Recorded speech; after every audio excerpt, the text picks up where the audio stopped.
military is that we control about 25–30% of the city. But truth be told, we are not overly optimistic about the situation in Severodonetsk. We understand that the Russians do have superiority in terms of weapon supply. The new weapons is being delivered from Russia to their army every day in large amounts, and the supply from the Western partners of Ukraine are getting there, but they're not near as much as we need in order to be at least equal with the Russian side. So unfortunately, the situation there is very dire. The Ukrainian government is trying to help evacuate people from the area around it, not Severodonetsk itself, because that is almost impossible. And unfortunately, the Russians are making progress in the area altogether. Let me move on to this whole issue of weapons. President Zelensky, of course, has repeatedly asked for more weapons, more heavy-duty weapons in this fight, in this war. And those pleas have gotten more urgent. At what point, Ina, will these weapons be enough? Is there an end in sight? Well, there definitely will be an end, because we understand that Russians do have lots of weapons. But as of right now, in cases of some weapons, for instance, tanks, they are now using very outdated tanks already. So they're using the tanks which were produced like 60 years ago, which means that they have run out of more modern tanks. They are also not really able to produce lots of weapons that they were producing before because of the sanctions. So they cannot produce high precision missiles themselves without the electronics from the West, which they have been getting for the last 8 years, even after they annexed Crimea. So the sanctions will take their toll, and the Russians would not be able to produce any more weapons.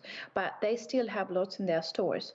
And we understand that they are continuing to take up more and more from their storages, but we are getting more and more from the West. So there will be an end in sight, but unfortunately will not be soon, not as soon as we that to be. Let me move on to this high-profile visit by the leaders of Germany, France, Italy, and Romania.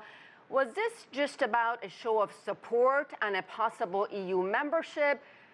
Are you surprised nothing of substance, perhaps? I mean, I wasn't there, obviously, but based on what the reporting we're getting, any kind of proposal, any kind of blueprint, any new ideas on how to put this conflict to an end?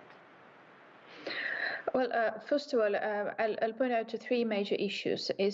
Number one, I believe it is still important for the European leaders to come and see what the Russians are doing to our country.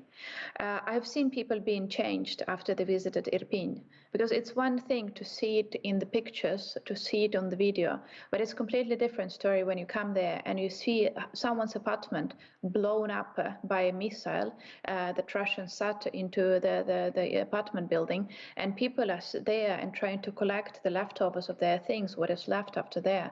And that changes the perspective, and we very much hope that this will change the perspective and the understanding of the level of threat that Russia is presenting both to Ukraine but to the world as well on the side of the Western leaders. So that in itself is important, very important. So, second, the issue of candidacy is important as well. We didn't get this message before. This was the first time that they actually said that they will support it. So that is something of substance. And the French also said that they will increase slightly their supplies of weapons. But I believe there was more talks behind the closed doors that we are not fully aware of. But I really hope that they were shaped by the new understanding of the level of atrocities taking place here after seeing Irpin. I hope that changed the discussions. As a member of Ukrainian parliament, what would a military victory to you look like for Ukraine, Ina? Ukraine needs to control its territory, the sovereign territory of Ukraine as recognized by the Ukrainian constitution and international law. We are not planning to attack Russia. We don't want anything to do with them, but we need them out of our territory, and that will be a victory for us.